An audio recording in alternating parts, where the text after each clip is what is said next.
Welcome to War Games, hosted by the sales genius Joe Ingram. If you're looking to win the sales battle, then you have joined the right team. In the War Games group, we devise strategies for sales, marketing, branding, mindset, and attitude. We enlist the assistance from the most successful producers across all industries. We then share their knowledge and techniques with you. Our single goal is to get you ready for your next sales opportunity. When it comes to crossing the minefield of sales, step in the footprints of those that have crossed before you. Now, prepare yourself for boot camp and beyond. It's time for the War Games to begin. We play this game. Happy Wednesday, everybody. Joe Ingram, your host. I am thrilled today to bring on the sales mentor's mentor. Okay, the individual that over the last, like you guys know me, the 30-year guy. Well, I got another 30-year guy to bring on and share with you. Right? He's the one been out there on BBC, Fox, CNN, all over the place. They come to him as the expert. He's also that expert that those of us in the business that need to know more, we seek out information from him. So he has motivated tens of thousands of people to design their own results through one of our favorite topics, right? Which is persuasion of language. Right? What's the power of persuasion that you can use in your language, and are we doing it right? And so I'm thrilled to bring on Paul Ross. Paul, welcome to the show. I appreciate you coming on, sharing that wisdom with us, because I'm a big proponent of what is the language you're using and going through. And what I like to tell people all the time is that they become parent deaf to me. So it's much better to have somebody else's input and coming in and saying that you might say the same thing as me. You might say something different. It doesn't matter, because it's all just about what can we get these people to understand. So I want to flip this around and make it a little bit bigger until we jump into your slide. But Paul, welcome. Thank you for coming on board today. It's my honor to be doing the one thing I love doing more than anything else in the world with my clothes on, which is teaching and sharing things that actually work in the real world. And I want to begin, before I do the slide presentation, by sharing with your audience how I got my background. I did not originally come from the world of sales. I came to the world of persuasion and influence through being an attraction. I'm just going to say it, a pickup women coach 30 years ago. And are you allowed to call them women? Oh, they were women back then. Yeah, I get you. Yes. I'm just going to say it. And so I had to learn back then that a date is the ultimate sale. If you think about it, you have to do your prospecting. Mm-hmm. You have to establish rapport, although I'm going to teach today that rapport is vastly overrated, that you have to destroy rapport very often if you want to make a sale. And you have to qualify your prospect. You have to do your trial closes, and then you need to get repeat business or referrals if you're into it. So what happened is I started to get emails around 2005 from former students who said, "Thank you. I'm attaching a picture of my wife and my kids. And oh, by the way, I've been using your stuff. I've 3x my sales. I've improved my sales by 400%, or I'm the top of my organization, outselling number 2 by 3 to 1. Holy hell. Dumbass. Let's go back and map over the correlation." So that took me a bit, but I figured it out. And I've been teaching some very unconventional stuff. So I need to issue a caveat that should warn and prepare your audience, but also get them excited. Because what I'm teaching comes radically outside the box. Today, we're going to disconnect the dots, color outside the lines, not only think outside the box, we're going to crush the box. I love it. My way of thinking is bat bleep crazy, but here's the thing. There's 3 ways you're going to respond today, ladies and gentlemen, to what I have to teach. Number 1, you'll think, okay, Paul, I already know that. I can easily do that. So what? Number 2, that's a little out there, but I could stretch myself. I could see myself doing that. Number 3, and this is going to be a lot of the content, this is batshit crazy. There's no way this would work. Paul's office rocker. When that happens, I want to encourage you to get excited, because it's the very ways of thinking, feeling, acting, and responding that stand so far outside of what you're used to doing that bear the potential of bringing you results that stand so far outside of what you're used to enjoying. And along those lines, by the way, we're going to be making an offer to get a free gift from me. And when you go and claim that and you scroll down, you'll see a testimonial from a student who got a 2,000% increase in his sales from training with me. I'm not joking. You're going to have to judge it by itself to see the legitimacy of it. But there you go. So I would like to dive in. I hope you'll forgive me if I'm a little technically inept with StreamYard. I've only ever worked with Zoom before. Today, we're going to be talking about one of my favorite topics, which is crushing objections, because it's an example of a subset of something. And here's my most important teaching that I can do before we dive in to the specific topic. You're never selling your product or service. I don't care if you're in real estate. I don't care if you're in diamonds or cars or whatever it is. You're always selling decisions and good feelings about decisions. And decisions are primarily made on the unconscious or subconscious level. We would like to think we're adults, rational, logical people. But one of the things I say in my book is that inside of every adult, no matter how adult they may seem walking through the world, is a 5, 6, 7-year-old child who still believes in fairy tales, who wants to be convinced. So my question is, how do we tap into that part of the mind as quickly as possible before we start piling on the facts, figures, data, reasons why?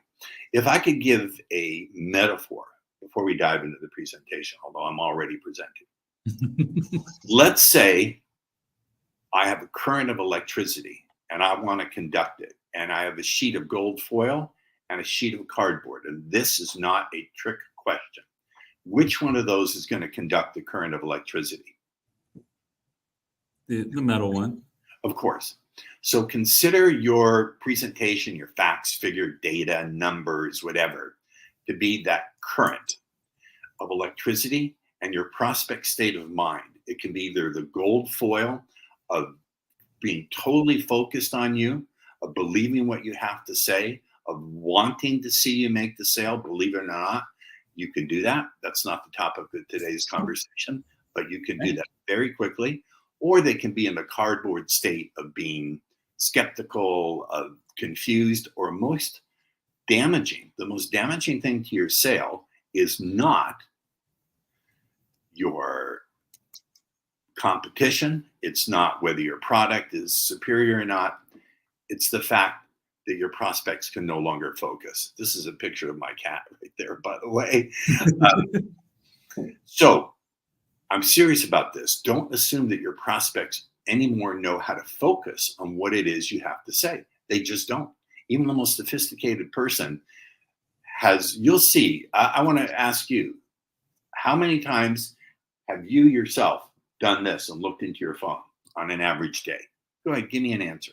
And I'll probably say 100 times. And people in the chat can go, I can see the chat window a little bit. I don't have my glasses on, but reading glasses on. So you get the point. So today we're going to figure out how can we shift our prospect state of consciousness by shocking them, not by keeping rapport, but by destroying rapport. So let me see, how do I begin sharing? I click on the slide, right? So we got that work? Okay. Yeah. So how to use the power of pattern interrupts to give your prospects objection amnesia. And I mean this.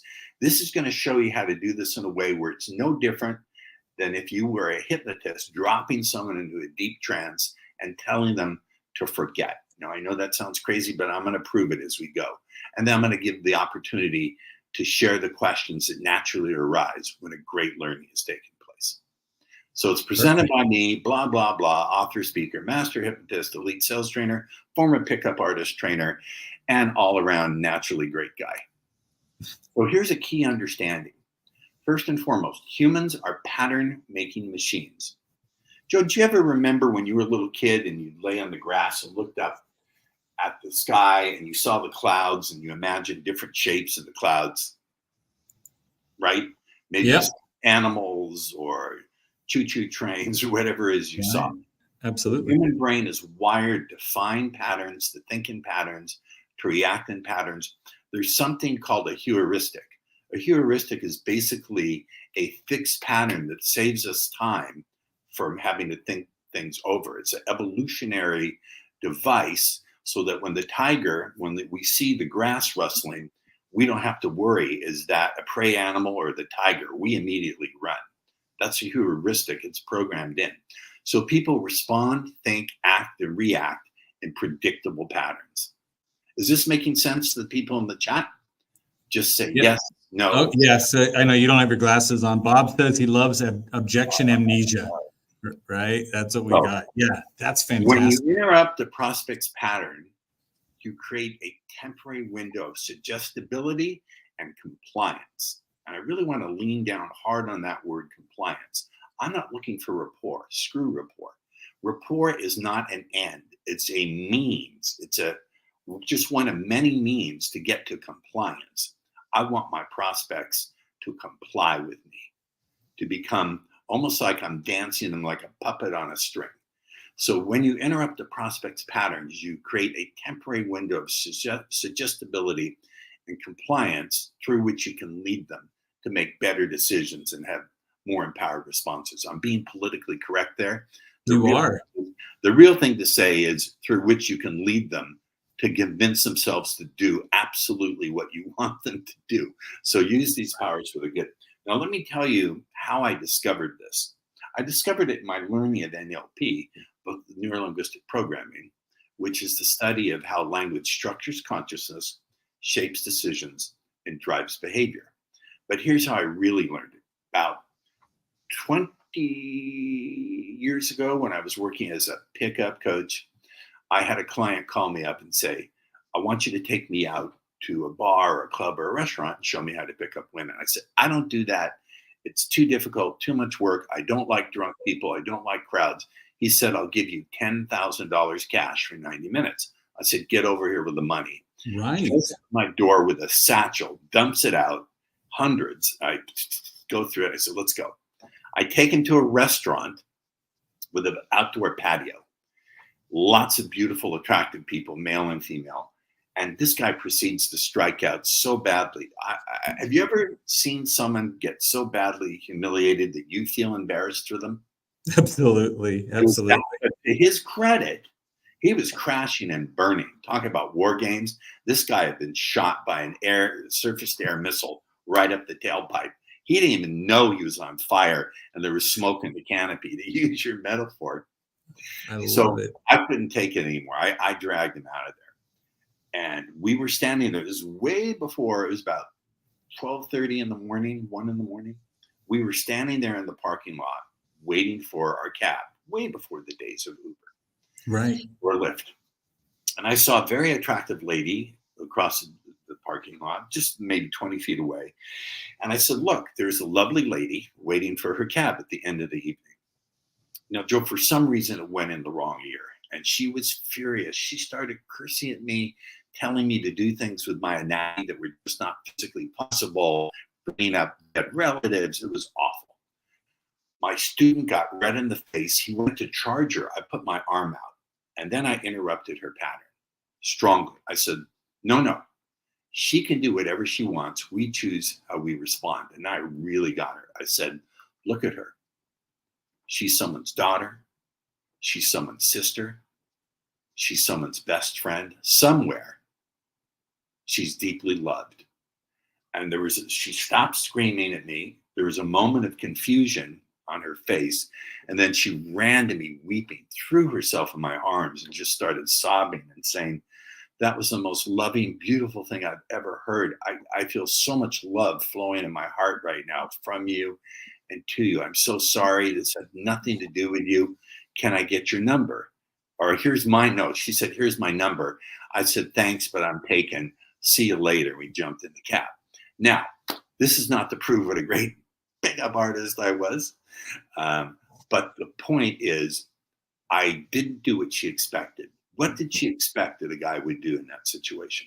Well, one possible response to her would have been to fight back, which would only have escalated the situation. Right.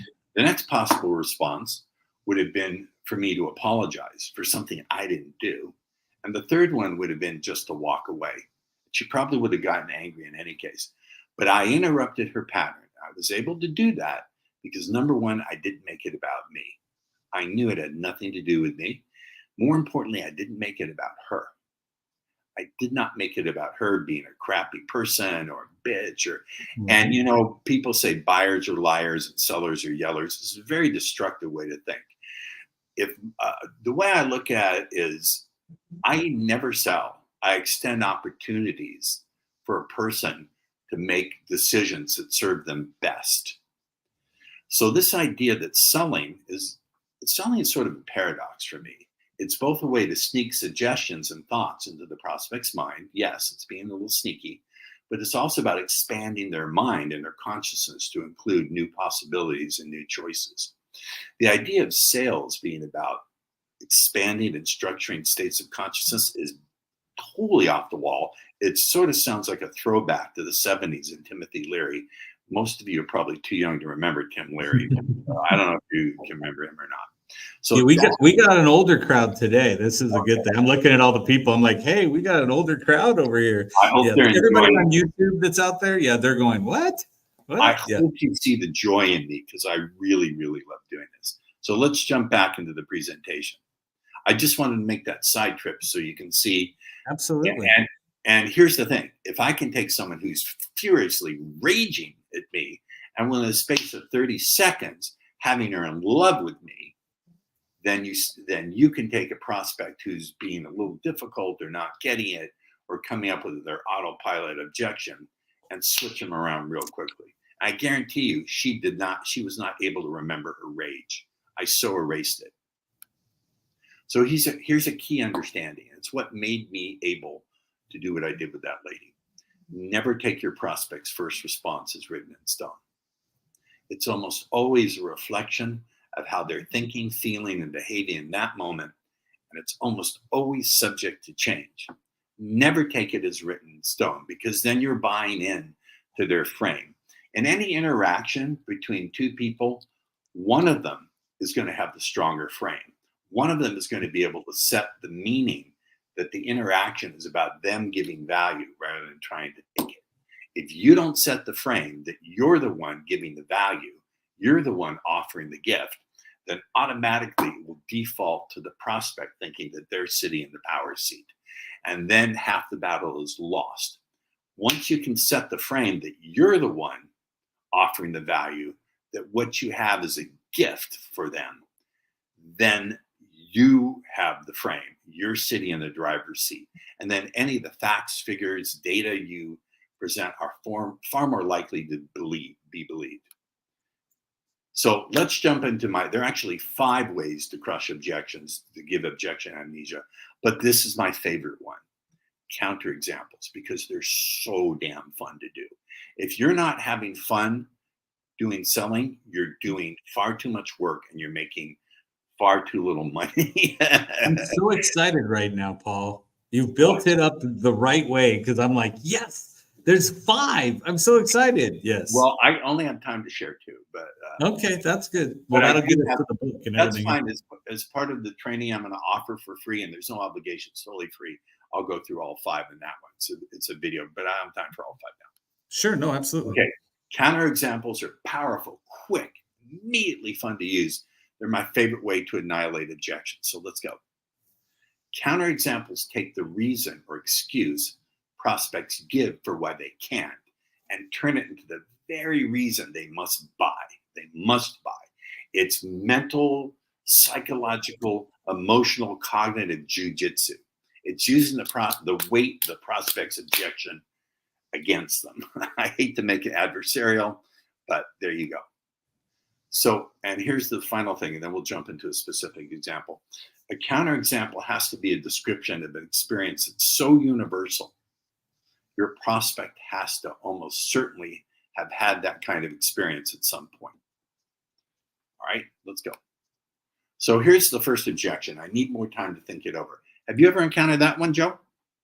I have encountered it, yes. So I'd like to ask if you would read them for me, because Sure. I can't read them without I'd like to ask the audience, what's your way? And if you've read my work or studied with me, don't answer. It has to be someone who's new to my work or hasn't bought a course or been trained by me privately.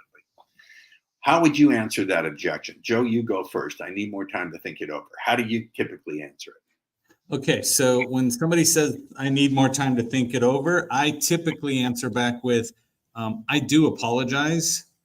I think I made it more complicated than it needed to be. Just let me know where I introduced a subject that is a little bit more vague to you than what you know of, and then I can answer those questions. So that way you don't seek answers from people that aren't qualified to answer that for you, like on the internet somewhere. And so I can give you that feedback right now, just so you can leave with, right, at least the knowledge of knowing that you're making an intelligent decision. That's not bad. May I give you feedback here? Always. The challenge I have with that answer is they may not know where things are not clear. Don't underestimate I almost said stupid, how confused your prospects are. So they may not know. And second, that may cause them to clam up even more because they don't want to appear to be stupid. If they say, they don't want to appear to be stupid. Someone else in the audience, I would like to get them, if you could read it, a response. What would you say? I need more time to think it over. Anybody? Yeah, I got one outside of StreamYard that says, what is it you need to think about?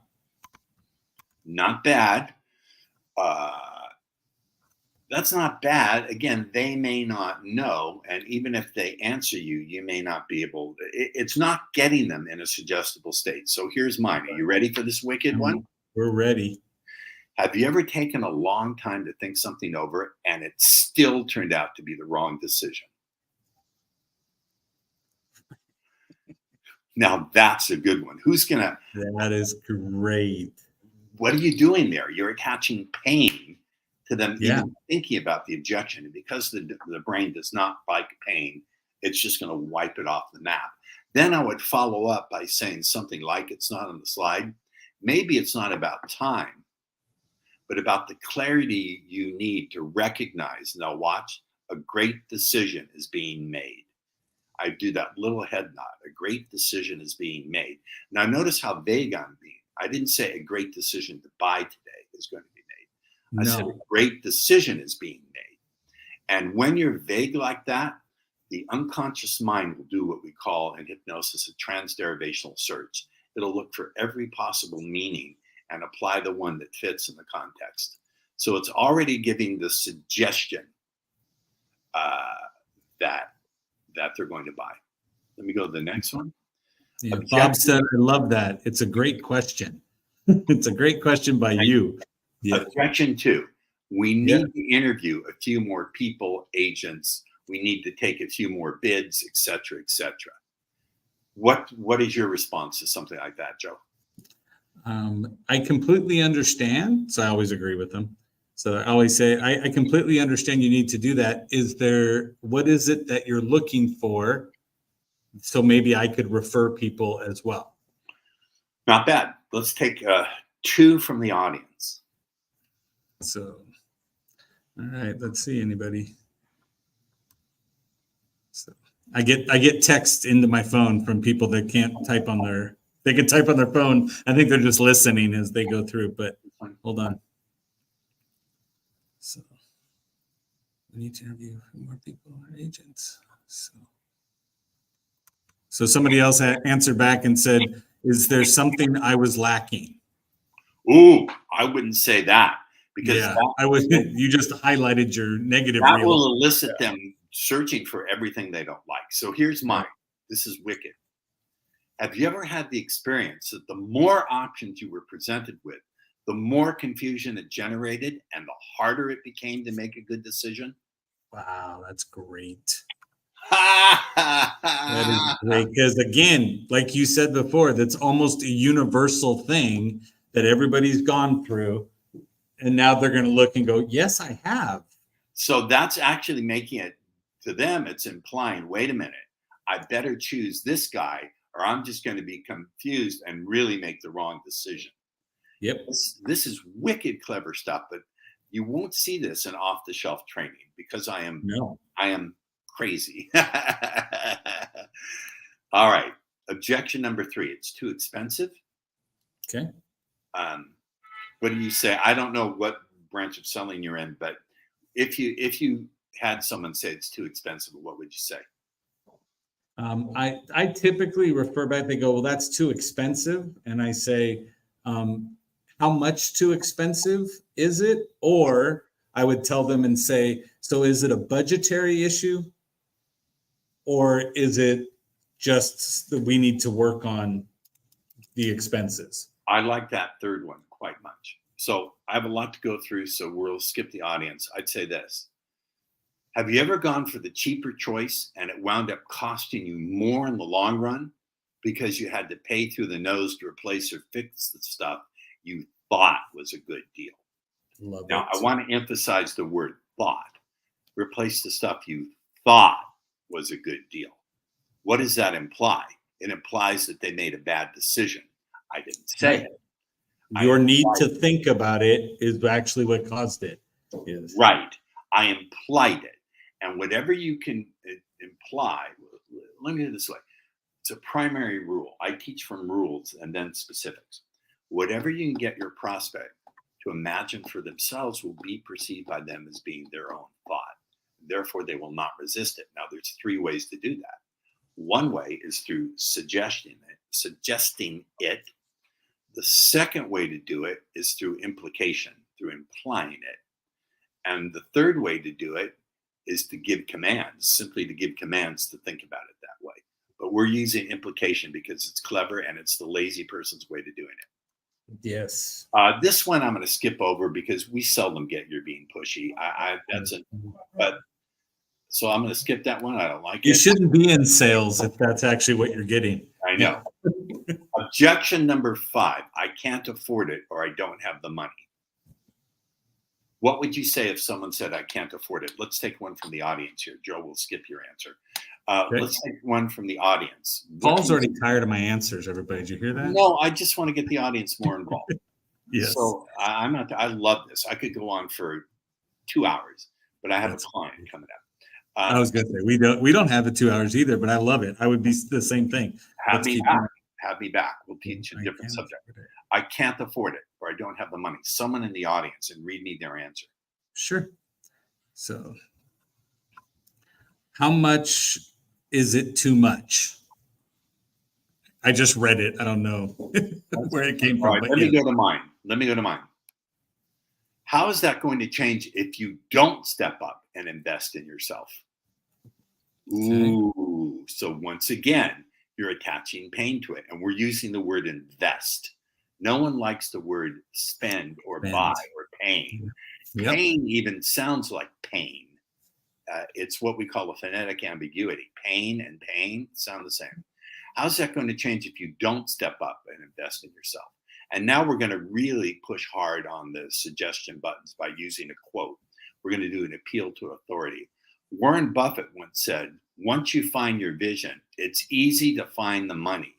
You see the embedded suggestion? I emphasized it. It's easy to find the money. So why don't we look at this like one of the world's richest men and see how you really can do this? Oh, I love it. Because nothing you've said is mean. It's not spiteful. It's easily accepted. No, I love it. Or to quote you, it's wicked. Yeah. And it's non-specific. I didn't give any specific facts, figures, data, because if I was specific, it would turn on their critical factor. I want to turn the critical factor off. I want them totally focused, totally suggestible, like a little kid. Okay, the second one I'm going to teach is meaning reframes. Meaning reframes are extraordinarily powerful. Used correctly, they create virtual objection amnesia and completely change the entire direction of your prospect's train of thought. This is some algebra here. I'm going to skip the algebra and go straight to it. Objection number one. This is fantastic. I've had realtors use this and their sales skyrocket. They destroy this objection. It's very similar. Well, I'll get to a different one. I don't want to pay a commission. Watch this. Watch this reframe. Are you ready? I'm ready. With all due respect, Mr. Annoying, with the right agent, it's not about paying a commission. It's about investing in skills and the ability to reach far more potential buyers than you'd ever find on your own. No, I love it. Do you see that? The contrast? Yeah. We're contrasting paying, which no one wants to do, with investing. And we're adding the truth that they'll never be able to reach the number of potential buyers than the trained agent can reach. Exactly. Now let's add in a little implication. Watch this. Maybe you'll get lucky and beat the odds, but do you really want to rely on luck when it comes down to the most important investment of your life, your home? Look at the pain we're implying there. Who wants to rely on luck? Essentially, I'm saying, hey, idiot. I'm not saying it. I'm implying No. it. Hey, idiot. Do you really want to play the ponies or bet the sure thing? Roulette with this investment? No, you don't. And you're implying that the only alternative is to hire you, even though there are multiple agents they can pick. You're implying it. So it's trickiness inside of craftiness, inside of suggestion, all rolled into one little ball of cleverness. Love it. I love it. That's amazing. You're evil. Yes. $1 million sales process and make you an additional $1 million. Great. Objection 2. I don't want to pay such high fees. I came up with this when I worked with an investment advisor. This works really well. Watch this. Mr. Braindead, you're the only one who could recognize it's not about the fees. It's about your financial gain. Nice. So now I feel important too. And here comes the kill shot. I can't be the one to realize that at the end of the day, it's the maximum amount of money in your account that counts. And as I'm sure you can now easily recognize, you won't find that without the careful guidance of a financial professional. How can they argue with that? They can't. They cannot. They cannot. And you just told me I'm the one that gets to see all this, so I can feel smart at the same time you're telling me. Exactly. But I didn't say it. I implied it. I implied it. This guy sells. The fees he collected went through the roof. He sent me a gift basket, which I re-gifted to a girlfriend at the time. She said, "You're so sweet and thoughtful, Paul." Little did she know. Right. That's great. Actually, I just met someone who I'm falling deeply in love with. I couldn't sleep very well last night, so I'm doing this on 4 hours of sleep because I'm so excited about the special lady. But it's not me, right? You're talking about. No, I'm being deadly serious. I think I found my person and my life partner. So that's fantastic. Congratulations. I know, right? Congratulate me. Congratulate her. So I'm going to do some Q&A, but I want to tell you about my free gift. You can increase your sales by 30% or more in 90 days with my free Rapid Sales Accelerator training. So you'll be able to get a free downloadable digital copy of my book, Subtle Words That Sell. We also have a 15-20-minute video training, more extensive on how to crush objections. And then we have a audio training on mindset that just by listening will improve your mindset. Go grab it at paulrossbook.com. Unfortunately, at the moment, I don't have time for clients. I'm going through, I only can do 3 clients a quarter because the work I do is very, very intense and with the team. But we're finishing up the last client tranche in about 30 days. So after that, I'll have room on the calendar. But in the meantime, this is the best way to learn from me. And now what I'd like to do is, how do I stop the share? I'll do that right there. All right. I'd like to take some questions, do some Q&A, but you're going to have to read the questions for me. Because Of course. Yes. Let's open it up. Okay. So let's see. I got to click back over into my comments and grab my comment reader because I keep my readers on. What'd you think, Joe? Was this killer or what? No, this was killer. I loved it. Wicked is your word, and I loved it. So that's fantastic. So in looking at this, so let me grab here. So you said sales is about extending an opportunity. So the person said, well, how would I do that? I sell cars. No, you don't sell cars. Yeah. You do not. You sell decisions and good feelings about decisions. That's the first and foremost thing you got to understand. If you look at it like you're selling cars, then you're screwed. You're selling decisions and good feelings about decisions. Now, here's the thing. People do not trust their own ability to make good decisions. Listen, everyone does that same old fortune cookie little thing, know, like, and trust. Bullshit. The first thing you need to do is get your prospect to trust that they can make a good decision. It's no longer enough to get them to trust you. You have to get them to trust themselves. No one else teaches this. And so how do you get them to trust themselves before they trust you? You say something like this, saying, hey, before I assist you today in all the ways that can allow you to feel comfortable, and whatever decision you decide to make, and then I sweep my hand out and show all the cards. You get it? So before I assist you today in feeling comfortable in whatever decision you decide to make, do you see how I'm anchoring those words to the cards? Absolutely. I just want to invite you to please share the questions that naturally arise when a great decision is being made. And I point to myself. Do you get it? Or I point to the sales office. Now, listen to what I said. Before I'm a little bit tired. Damn that. Oh, I get you. But you were, it was before you go, before you're going to, again, before we go look for it, you were looking for them to give you, right? Before questions that naturally arise. So now they feel better.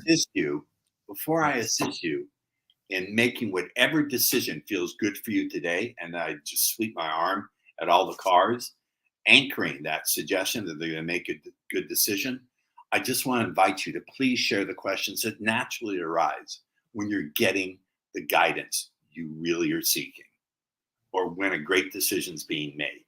That's how I get them. Before I would get them to trust me, this is how within the first minute I get them to trust themselves. And then I anchor that trust to trusting me by pointing to myself. And I anchor it to the decision of buying cards by doing what we call a spatial anchor, by sweeping my arm out. Try that, my former car salesman, and watch your sales skyrocket. And email me, Paul at Speaker Paul Ross, whoever that was. I want you to employ that for 3 weeks and email me with your numbers. Fantastic. Fantastic. So Tyler, email him.